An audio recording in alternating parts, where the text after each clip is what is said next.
World Wide Web, I'm Dr. Shado, the internet personality best here, and it's a bit late, so fortunately I have a night shot mode on this camcorder. Did you know that? If you've been following me for a while, you probably do, but the point is, it's time for another one of those reaction reviews. Just to clarify for those who are unfamiliar, it means I've just gone to the theater, seen a new movie on the day it's released, and I'm just gonna talk about it, and this does not count as one of the regular long-form reviews where I cut up a bunch of clips and stuff. I could still do that later. This is just a little extra thing for posterity, the clicks, and yeah, just give my thoughts on what the hell I just watched. And what the hell did I just watch? Glass. And yeah, pleasantly surprised, honestly. I mean, I just been going to the theater lately and seeing, you know, like, new movies and such, and there's like, well, this feels like it's gonna be dated soon. This feels like it's just not really gonna hold up to the test of time and what have you.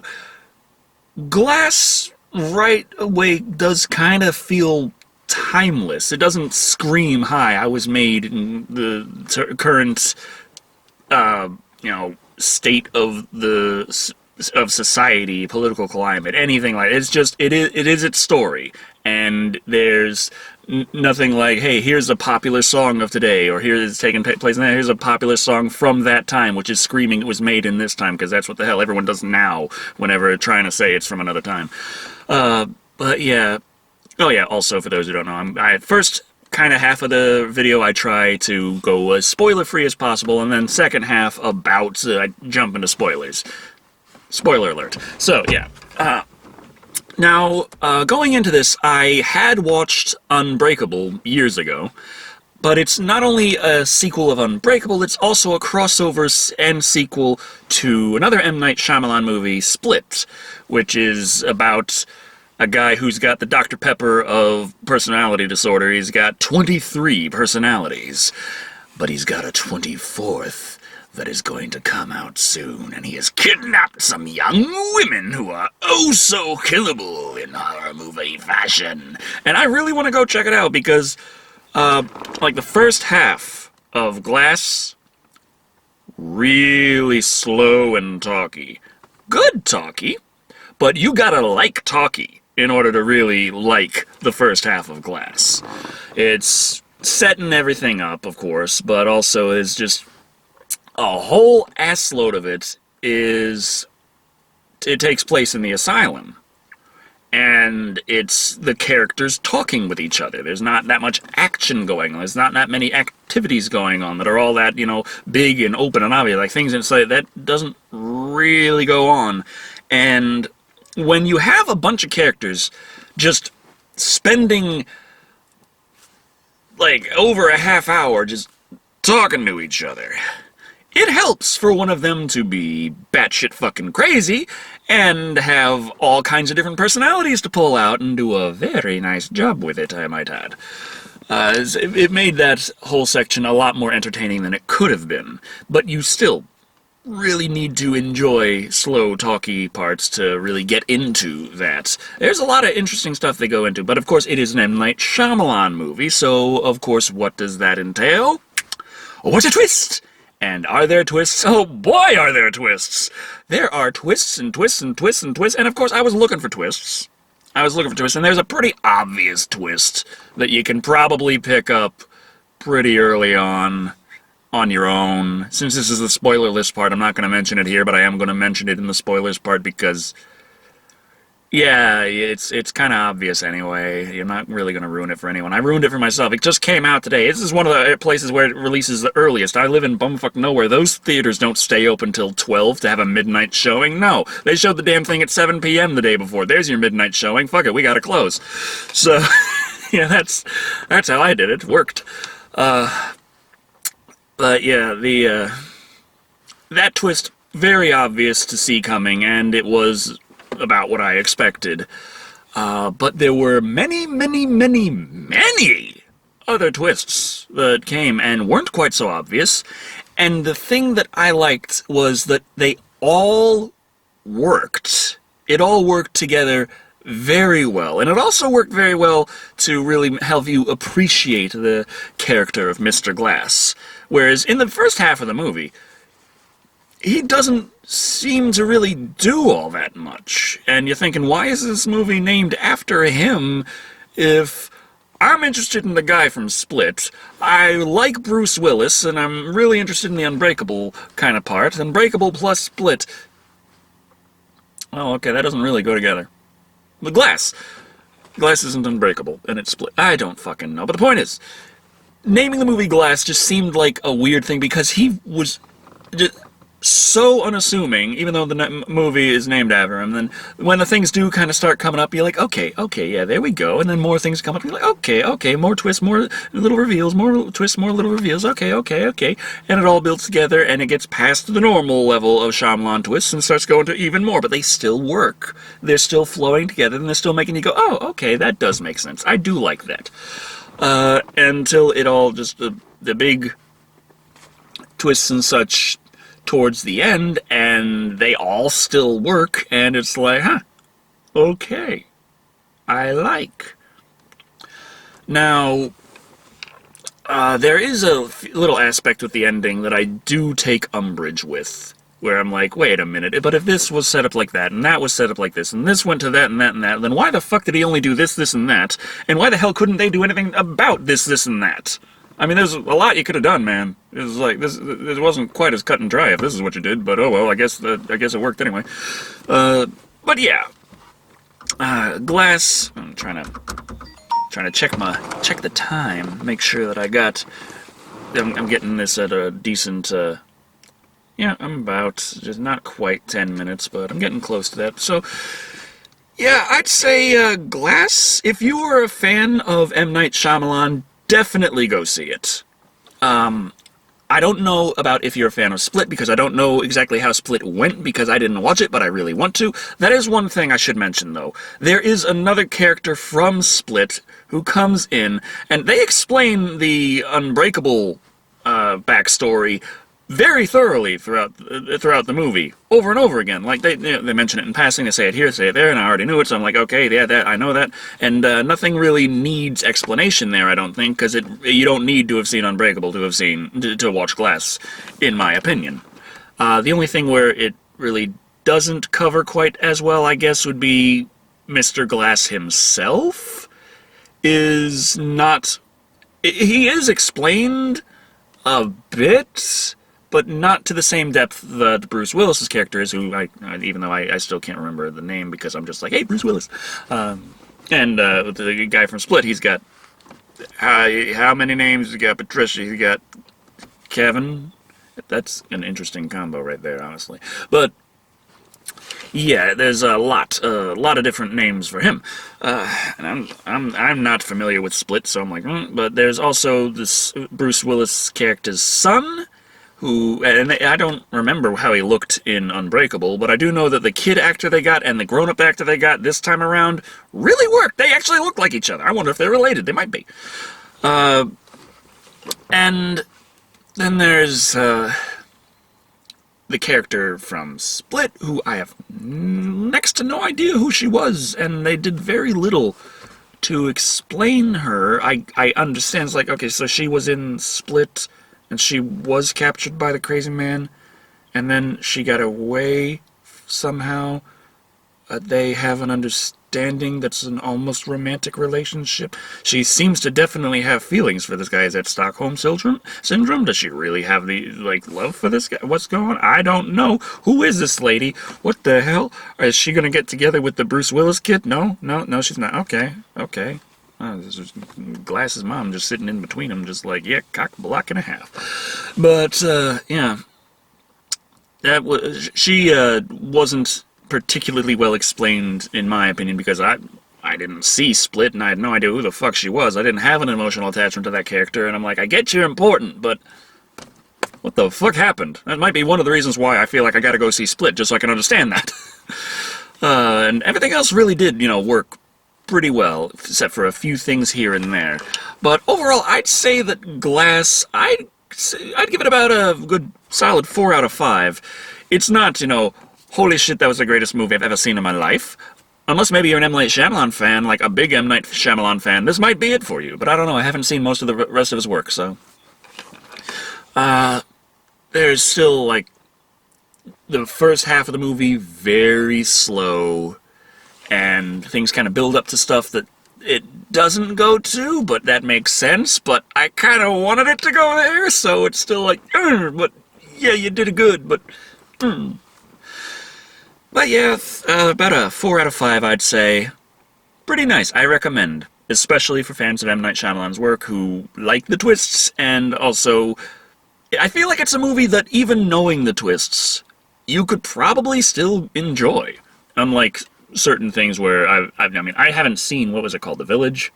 But that's one of the ones where, like, everyone says, as soon as you know the twist, who cares? They also say that about The Sixth Sense, too, but I don't know, I haven't seen The Sixth Sense since I watched it the first time. But, oh well. Anyway, on with the spoilerific spoilinators of spoilage. Let's spoil this damn thing. Okay, so, what's the twist? The one that you see from a mile a fucking way. Okay, you got Bruce Willis there, you got Split Man there, you got Mr. Glass. They're all lined the fuck up, and you got, across from them, the only other character of importance for like 30 fucking minutes running, Dr. Bitch, who's there like, listen, all of you are crazy.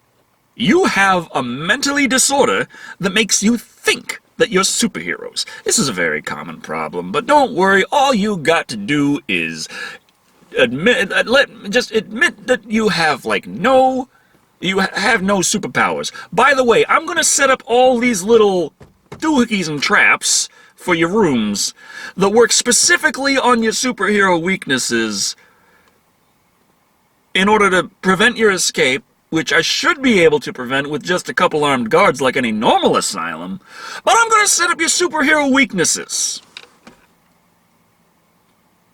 Yeah, it turns out she does know they're superheroes. She does know that. She's part of a secret superhero hush society of people who, like, they have to track down people who think that, who have superpowers, and then convince them that they don't. So in order to prevent having to kill anyone, because they're not bad guys. They're not murderers or assassins or anything like that.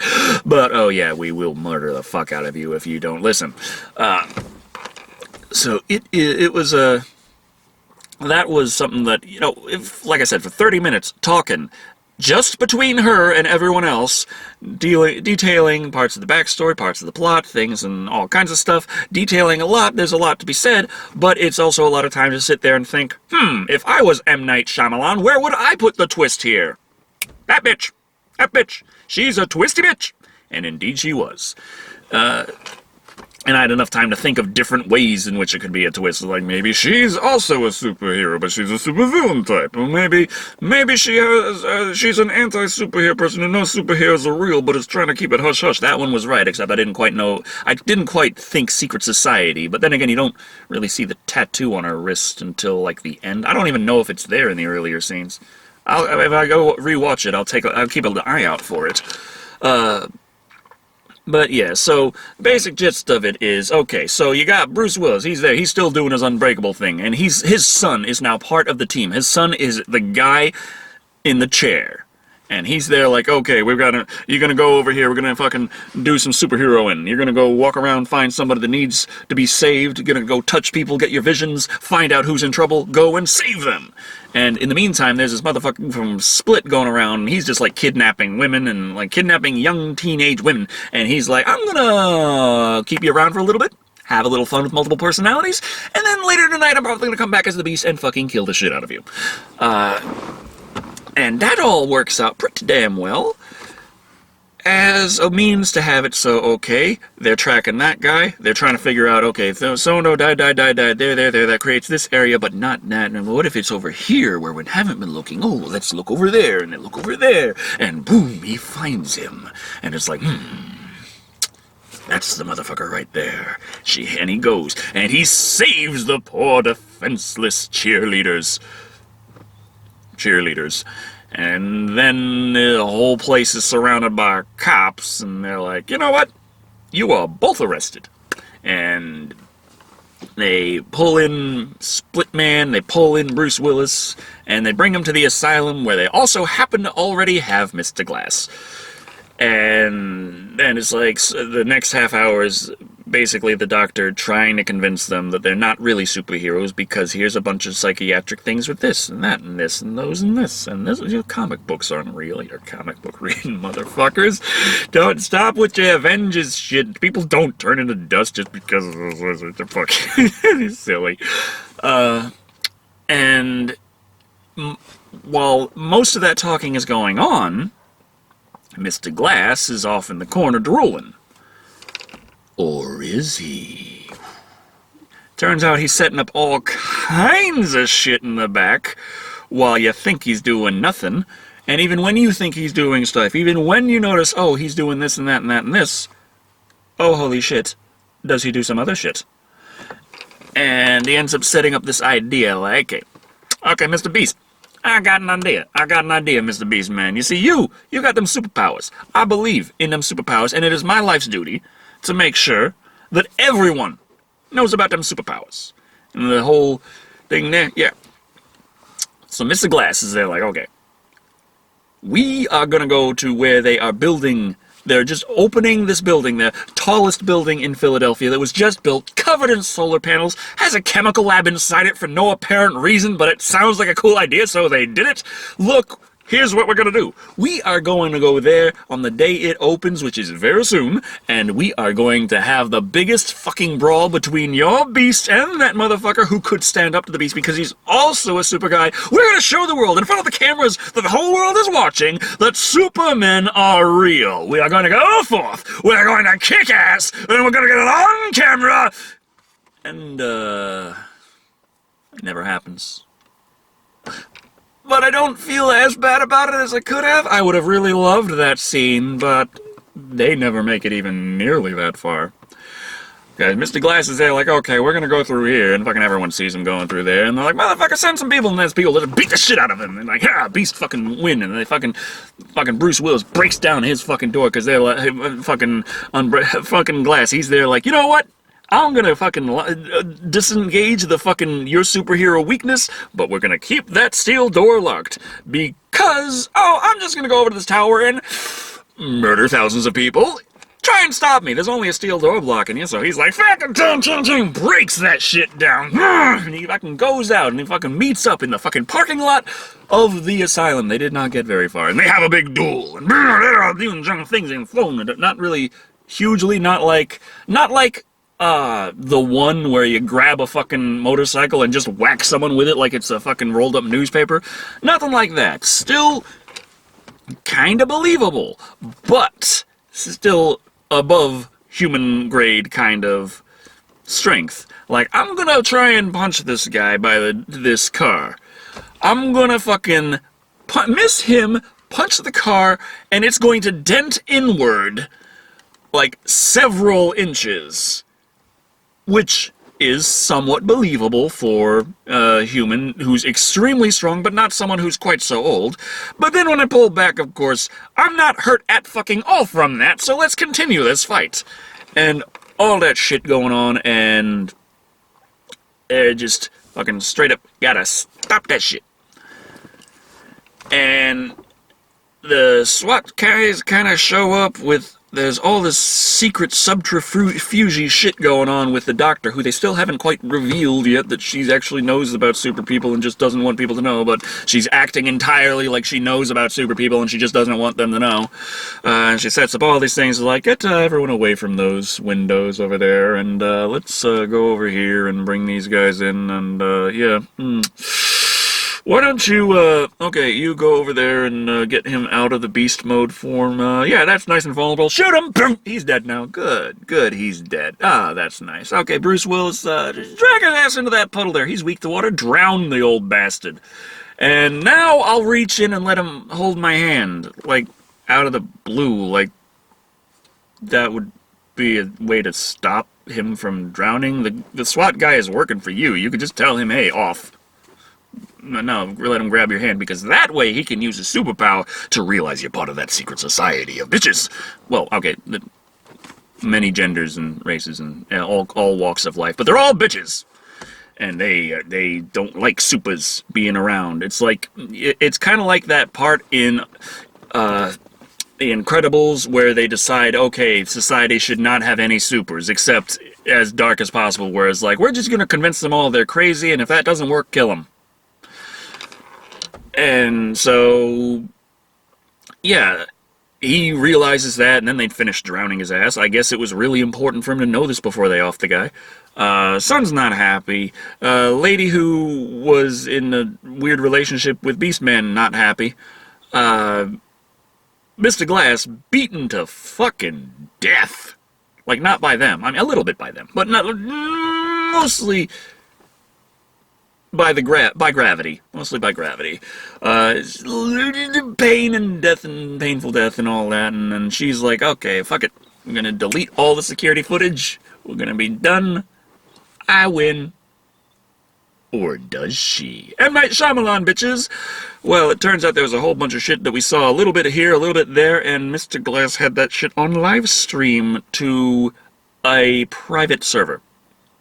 Live stream to a private server. I don't know why I didn't live stream it fucking everywhere, but live stream to a private server. I guess if you stream it live first to a private server, then you can live stream it fucking everywhere from that private server. Except that's not what he did. He sent it specifically to Mr. Glass's mom, Bruce Willis' character's son, and Beast's girlfriend person. Just those three, and then they, like, upload it. And then 2 hours later, they're just, like, sitting in fucking a station, just watching people, waiting to see them react to, like, the stuff. One of them's gonna find it. I'm like, shit, I don't do that when I upload a video. Just go to a fucking train station, just sit around watching people looking at their phones like, are they, which one's gonna be watching my review? Which one is it? Who's fucking doing it? I gotta see the people's reaction. Just check the comments, motherfucker. And if you don't fucking tag that shit right, you don't name it right, you don't share it on your social media, you don't get it out there, fucking send the video to Keemstar and hope for the best. He gets a lot of shit, and he's probably not gonna notice. But do your damn best. Don't just fucking upload that shit random and don't tell me how you did it and then just sit there at a fucking train station saying, who's gonna notice? Because that's where I'm like, wait a minute. If he just sent it to these three motherfuckers and these three motherfuckers just fucking put it out, that's really easy to just fucking erase and then figure out where it came from. Oh, only those three motherfuckers? Okay, send in the SWATs for them. Hold Mr. Glass's mother down in a puddle for a while and see how she does. But yeah, there are, like, there's a couple of things like that, and the fact that in the movie I really didn't understand where the hell the split girl, with what the other backstory of that was, because that was not very well fleshed out in Glass. And the very slow beginning part, and the fact that they're like, hey, we're gonna have this awesome fucking climax over there in that tower where there's gonna be a big explosion, and holy shit, so many people are gonna die, and it's gonna be amazing! And in fact, they just had a brawl in the parking lot. But it made sense. It all worked out in its own way. Like, even, it was the part where it's like, Split Man had Bruce Willis there, and he was fighting him there, and he was in the water then, and he was completely weak, and he could have killed him right there, and he's like, no, we've got to go to the place where we're supposed to fight in front of all the cameras. But he and Glass had talked about that, and they already fucking knew that was going to be the plan. So it made sense for the bad guy to let him live. Even though he could have killed him, it still made perfect sense for him to let him live at that moment. So, yeah. So the way it ends is like this, you know, the word gets out and everyone's like, oh my god, look at all of these low-quality, completely zoomed-out security footage of various feats of slightly better than normal strength. Wow. I am convinced superheroes are real. Especially that guy in the wheelchair that fell over and just crumpled. That's the most convincing one right there. Actually, he was the most impressive by the end, just because, whoo, those twists. They actually really worked very well, and it's like, yeah, okay, Glass. Definitely Glass, yes. Glass. That is the title of the movie. That should be. But yeah, about a 4 out of 5, I'd say. 4 out of 5. It's not the greatest. There are things that I'm still pained knowing that we don't have that big, awesome showdown with people dying and everything blowing up, but there was still a lot of nice things to enjoy, and I do feel like this is a movie that you can still enjoy in multiple viewings, not a kind of thing where as soon as you know the one twist, everything else is just like, yeah, I know that's coming. Except, of course, maybe the, I don't know, if there's anyone out there who saw the movie before they saw this reaction review, who didn't know the Doctor was a part of a secret society already, you could say how that twist made you feel, but I feel like a lot of people are going to see that one coming. You don't really need me for that. But yeah, thank you all for watching. I've been Dr. Shado. And remember, small towns ain't that bad, seeing movies many hours in advance.